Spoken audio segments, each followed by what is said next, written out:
Hello and welcome to the Marine Channel, and today I'm going to take you on board a boat called a Protector 310, and there she is. Never seen one before. Got talking to the guys here on the stand and I discovered a rather interesting fact about this boat.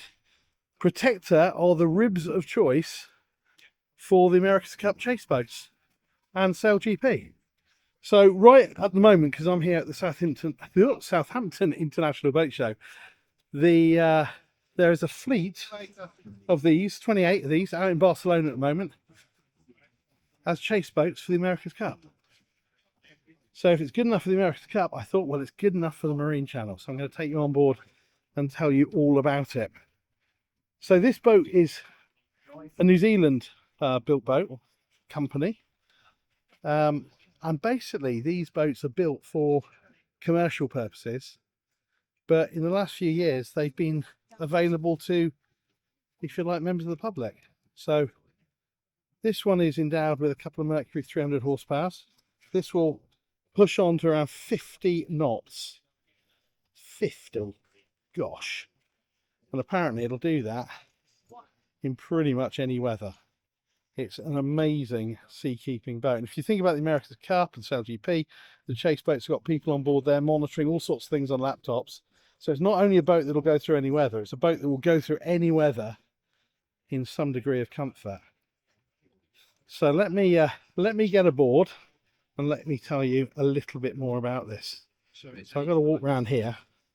I'll probably edit this bit out. And oh, that's all right. And we'll climb on. Okay, so successfully managed the hard part. So there we go. There's our Mercury 300s.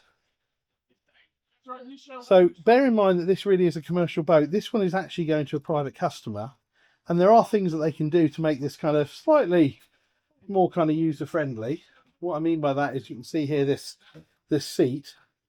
So you can have two of these seats side by side, and then you've got a bit more seating around here.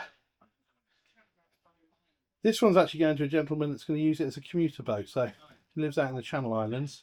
He's going to use this to island hop and get between locations regardless of the weather. I think that's a pretty cool choice.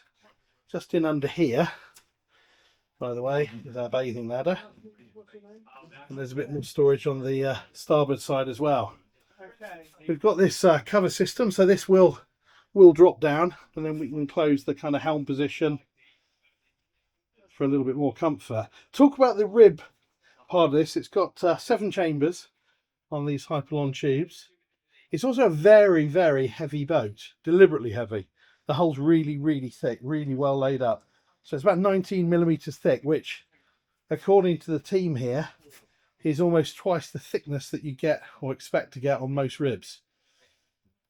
And what it does, it means it's got incredible seakeeping qualities. Up here we've got obviously our helm with a massive Simrad screen there, and then we've got our navigator seat as well. These are what they call soft ride seats, so they're not the ones on the suspension system, but they've got these sort of hydraulic rams here, so these do give, and they do make the ride really very, very good. Obviously our throttle controls and our bow thruster and all those kinds of bits and pieces.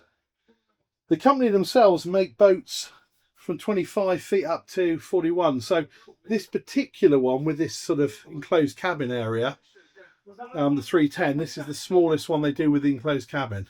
So they do go larger as well. Price on this one, as seen, as spec, 315,000 plus UK tax, which is VAT, which is another 20%. So running out about 380,000 UK pounds. So we've got this sort of seating area down here.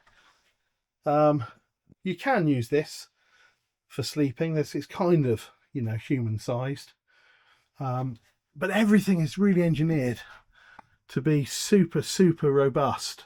Everything's incredibly thick. These panels here, for example, behind that is all your electrics, your wiring. So if you've got an incident, an emergency, you need to get access to something, you literally rip those off. This is your motor for your wipers. Everything is designed if you like, fit for purpose. This one has got a little loo under here. Just lift that panel up. There we go. There's a little loo in there. But it's very much kind of, it does the job, and it's not too worried about creature comforts. And then out front here, through this waterproof hatch, we've got our anchor gear. So obviously we can see there, electric windlass and chain. The anchor sits outside, so obviously that's remote controlled from inside. You wouldn't need to come out here in bad weather to fiddle around with anything. But you see this lovely stainless steel on this turret here for tying off. These are the sort of boats that are used by coast guards, border control, police forces around the world, where the boat has to be flawless in operation. And you just get that feeling as you move around it that you would have absolute confidence going out in any weather in one of these protectors. So there you go. If it's good enough for the America's Cup, it's good enough for Sail GP. It's probably good enough for most of us, eh? Anyway, I hope you've enjoyed that quick walk through this protector. Fantastic looking boat. I'd love to take it out in the sea. Not on a day like today, but something where the weather is a little bit heavier. Anyway, thank you very much for watching. Hope you've enjoyed it. Please comment, like, subscribe, all that. But most importantly, keep coming back and watching, because that's why we at the Marine Channel do what we do. Thanks very much, and we'll see you next time. Bye-bye.